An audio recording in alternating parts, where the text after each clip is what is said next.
నమస్తే, welcome to KK news. నేను శ్రీదేవి. దక్షిణాది రాష్ట్రాల్లో పార్టీ బలోపేతంపై బీజేపీ దృష్టి సారించింది. ఉత్తరాదిన పాగా వేసిన బీజేపీకి దక్షిణాది కొరుకుడు పడడం లేదు. ఒక్క కర్ణాటక వినా మరే దక్షిణాది రాష్ట్రంలోనూ ఆ పార్టీ ప్రజాదరణ పొందలేదు. దీంతో దక్షిణాదిలో పార్టీ పటిష్టతే లక్ష్యంగా కొత్త వ్యూహాలు, ప్రణాళికలు రచిస్తోంది. ఒకవైపు దక్షిణాది రాష్ట్రాలలో ప్రాంతీయ పార్టీలతో పొత్తులు కొనసాగుతూనే సొంతంగా బలోపేతం కావడానికి ప్రయత్నాలను సాగిస్తోంది.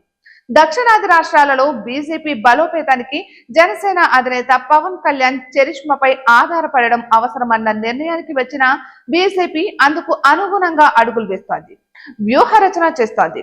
ఇందుకోసం ఆంధ్రప్రదేశ్ ను సెట్రిక్ గా చేసుకుని తమిళనాడులో పాగా వేయాలన్నది ఆ పార్టీ వ్యూహంగా కనిపిస్తోంది. ఇక ఏపీలో తెలుగుదేశం కూటమిలో భాగస్వామ్య పార్టీలుగా కొనసాగుతూనే పవన్ కళ్యాణ్ తోడ్పాటుతో సొంత బలం పెంచుకోవాలని భావిస్తోంది. భవిష్యత్ అవసరాలను దృష్టిలో ఉంచుకుని ఆంధ్రప్రదేశ్ ఉప ముఖ్యమంత్రి పవన్ కళ్యాణ్ ను దగ్గర చేసుకోవడానికి ఇప్పటికే ప్రయత్నాలను ప్రారంభించింది. ఇక ఇప్పటికే ఏపీలో హిందుత్వకు బ్రాండ్ అంబాసిడర్ గా పవన్ కళ్యాణ్ తనను తాను ఫోకస్ చేసుకుంటున్నారు. అదే సమయంలో బీజేపీ కూడా పవన్ కు అత్యంత ప్రాధాన్యత ఇస్తోంది. అంతేకాకుండా కేంద్ర కేబినెట్ విస్తరణకు కసరత్తు చేస్తున్న మోడీ తన కేబినెట్ లో జనసేన అధినేత పవన్ కు బెర్త్ ఆఫర్ చేసినట్టుగా బీజేపీ సన్నిహిత వర్గాల సమాచారం.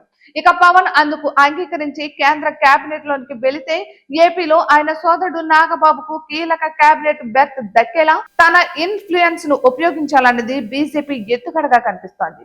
అలా కాకుండా పవన్ ఏపీ కేబినెట్ లో నెంబర్ 2 గా ఉంటే ఉప ముఖ్యమంత్రిగా కొనసాగడానికి మొగ్గు చూపితే ఆయన సేవలను తమిళనాడు అసెంబ్లీ ఎన్నికల ప్రచారానికి విస్తృతంగా వినియోగించుకోవాలని యోచిస్తోంది.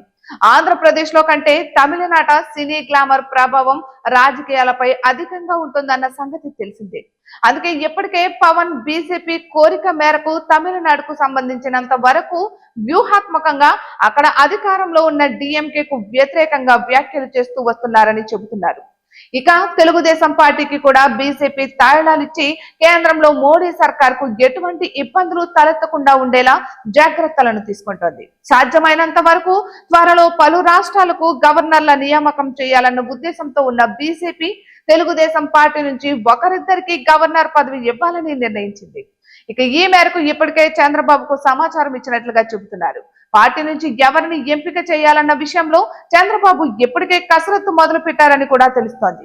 మొత్తం మీద దక్షిణాదిలో బలపడడం కోసం బీజేపీ పూర్తిగా ఆంధ్రప్రదేశ్ పైనే ఆధారపడి ఉందన్న చర్చ జోరుగా సాగుతోంది. జనసేన తెలుగుదేశం పార్టీలతో సఖ్యత కొనసాగిస్తూనే ఆ రెండు పార్టీల తోడ్పాటుతో తెలంగాణ, తమిళనాడు రాష్ట్రాలలో పాగా వేయాలన్నది బీజేపీ వ్యూహంగా కనిపిస్తోంది. ఇటువంటి మరెన్నో వీడియోస్ కోసం కేకే న్యూస్ తెలుగు ఛానల్ ని సబ్స్క్రైబ్ చేసుకోండి.